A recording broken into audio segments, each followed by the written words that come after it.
प्राचीन समय की बात है। एक राज में प्रताप नाम का एक राजा राज करता था। वह अपने साहस, न्यायप्रियता और करुणा के लिए प्रसिद्ध था, लेकिन उसके जीवन में प्रेम का कोई स्थान नहीं था। एक दिन राजा अपने सैनिकों के साथ जंगल में शिकार पर निकला। अचानक घने जंगल के बीच में गुजरते हुए उसने एक झील के किनारे एक सुंदर लड़की को देखा। वह बिल्कुल अलग तरह के पोशाक पहनी हुई थी, चमकदार कपड़े और ऊंची एड़ी वाली सैंडल, और उसके बाल अनोखे ढंग के कटे हुए थे। राजा ने पहले कभी ऐसी लड़की नहीं देखी थी। फिर राजा ने उस लड़की के पास जाकर पूछा, तुम कौन हो और इस जंगल में अकेली क्या कर रही हो?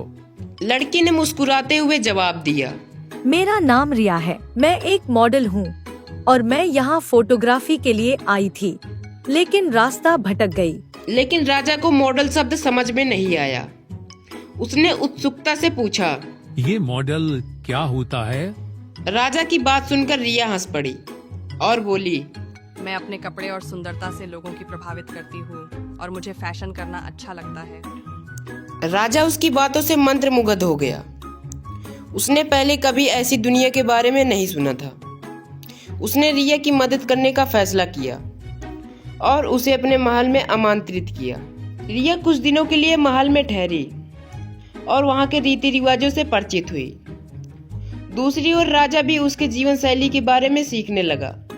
महल में रिया की मौजूदगी से सब कुछ बदलने लगा।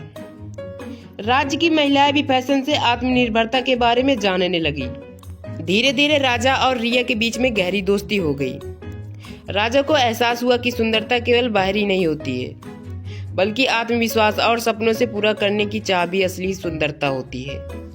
और धीरे धीरे रिया को भी राजा से प्यार हो गया और उसने राजा से कहा, मुझे तुम्हारी दुनिया पसंद आने लगी है। जहाँ सच्चे दिल के इंसान हो, वो दुनिया किसको नहीं पसंद आएगी।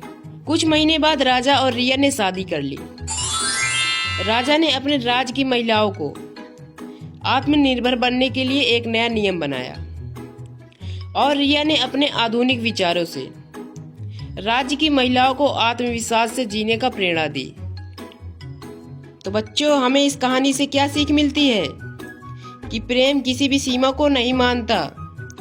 जब दो अलग अलग दुनिया के लोग एक दूसरे की अच्छाइयों को अपनाते हैं तो एक बेहतर समाज का निर्माण कर सकते हैं।